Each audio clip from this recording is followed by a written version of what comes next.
Assalamualaikum warahmatullahi wabarakatuh. Good morning, afternoon, evening everyone. Here we are from the project-based learning team 213 presenting our final work of the project with the headline of DDoS Defense Matrix Purple Team. We have the Honorable Sir Muhammad Rifai as our project manager, and here are a brief view to our member. There are me as Elvira Chandra, Bumi Arya as the project leader and the team leader, Baik Desi, Steven Juliano, Rey Sastria, and the last Hamam Awis with our assigned role attached in the PowerPoint.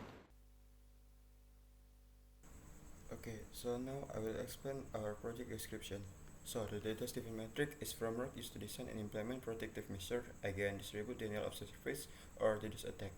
The DDoS attack is malicious attempt to make a service or network unavailable to internet user by flooding the system with excessive internet traffic. Next. Okay, in our project we use two types of DDoS attack. The first one is low risk attack.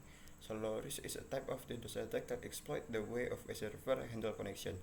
In the low risk attack, the attacker sends a valid but incomplete HTTP request to the target server. The second one, we using UDP flood. UDP flood is type of DDoS attack that utilizes the UDP protocol to flood the target server with a large number of UDP packets. Next. Okay, in this topology, the sort scenario is the attack was come from the outside. Like an attacker with for botnet will exploit the target server, and later the master associate will monitor and respond to incident on the network. Next slide. Then each entity in the topology has its own model, starting from botnet who use Ubuntu desktop, router who use PFSense, server who use Debian server, attacker who use Ubuntu desktop, and master associate who use Kali Linux. Next slide. Okay, in this workflow, starting from the start, then gathering information and following the scanning process, which then branch if there is a vulnerability, then continue with the exploit and discuss the process, which will repeat if there is still a vulnerability, and if there is no vulnerabilities anymore, then will be finished in the final report. Next.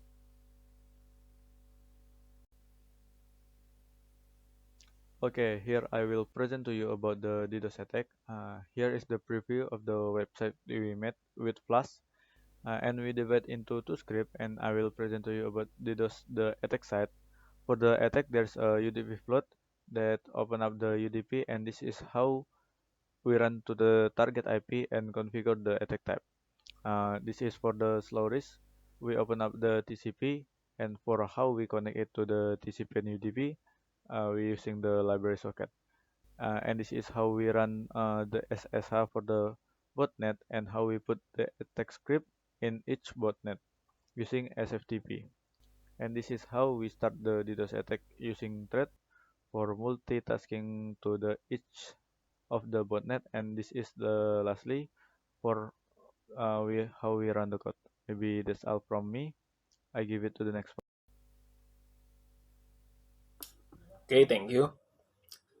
For the mitigation, we're using firewall rules to limit the packet and block substitutes IP, Surikata for EDS and EPS, and geolocation IP to block top spammer region in real-time case. Okay, thank you Ray for the opportunity, and this slide I will discuss a little about the progress of our project, which we start by meeting with Manpro to discuss our project work. Under the last stage of implementing our project, namely we record a video presentation of the project.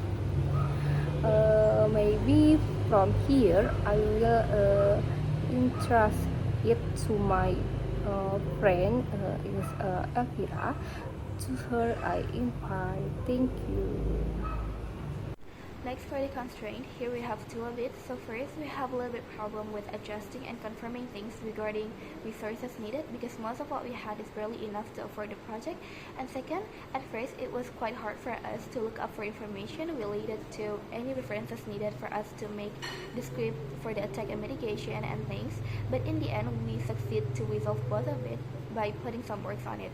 And for our plan ahead, we're actually thinking about posting things about our project to any kind of related online platforms such as GitHub and else, and we're also thinking about joining PBL Expo.